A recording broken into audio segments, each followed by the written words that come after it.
من الشيطان الرجيم.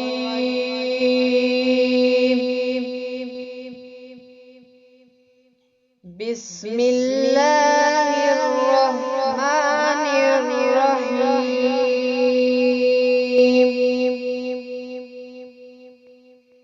قل أعوذ برب الفلق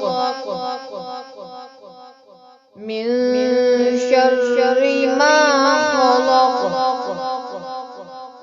ومن شر غاسق إذا وقب ومن شر النفاثات في العقد ومن شر حاسد إذا حسد. صدق الله العظيم.